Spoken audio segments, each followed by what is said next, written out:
काय भावना आहेत आपल्या?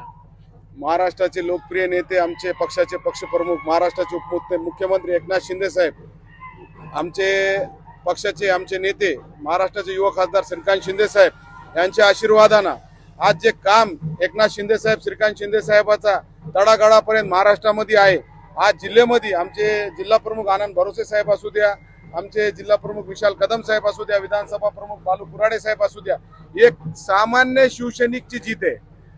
आणि आमच्या विरोधात आठ आमदार होते आणि आमचे सन्माननीय नेते जिल्ह्याचे खासदार बंडू जाधव साहेब, जे ते नसताना आम्ही त्यांना चितपट केलेला आहे. खासदार साहेब आले असते तर हे चित्र वेगळं राहिलं असतं. 60-100 मतांना मी निवडून आला असतं. पण खासदार साहेबांना आशीर्वाद वारीमधून दिलं. वारीचा आशीर्वाद देवाना मंजूर केला. आम्ही गोरगरिबाचे कामा करते, प्रस्थापित लोक जे आहे, जे चोऱ्याधारेचं राजकारण करते, प्रस्थापित लोकांना धडा सामान्य लोकांना दिलेला आहे. ये तो टेलर आहे.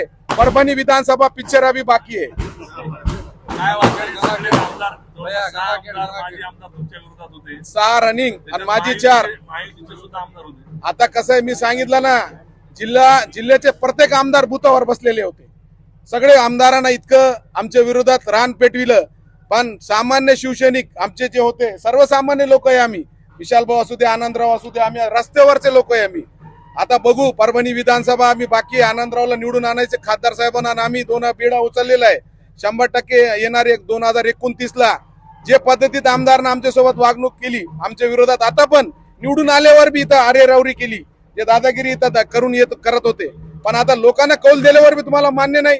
2029ला शिवसेनेचा धनुष्यबाण परभणीत निवडून येईन आणि भरघोस मताने निवडून येईन आणि अल्पसंख्याक मतावर आम्ही निवडून येऊ, हे मी तुम्हाला खात्रीनं सांगतो. 2029ला हे पहिली सुरुवात आमची जिंकायची झालेली आहे. एकनाथ शिंदे साहेब, श्रीकांत शिंदे साहेब, सन्माननीय खासदार साहेब यांच्या आशीर्वादानं, बांगर साहेब आमचे हिंगोलीमध्ये आमचे नेते, त्यांचे सगळ्याचा आशीर्वाद, सर्वसामान्य शिवसेनेची जीत आहे. बँकेच्या अध्यक्षपदासाठी आपण काही करणार? आता इकडं बघा, आम्ही काय इतके मोठे लोक नाहीये, सर्वसामान्य लोक, गरीब लोक आहे आम्ही. आम्हाला लोकांना निवडून दिलं. आम्ही काय अध्यक्षासाठी उभा नव्हते.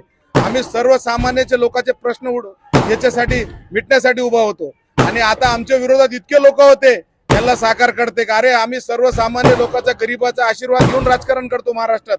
आज बघा, गोरगरीब लोकांना आम्हाला मतदान केलं.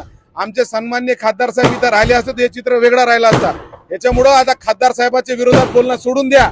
तुम्हाला सर्वसामान्य खासदार साहेबांच्या कार्यकर्त्यांना चितपट करून टाकलेलं आहे. त्यामुळं आता येणारे 29ला दाखवू तुम्हाला तुम्ही कसे निवडून येते.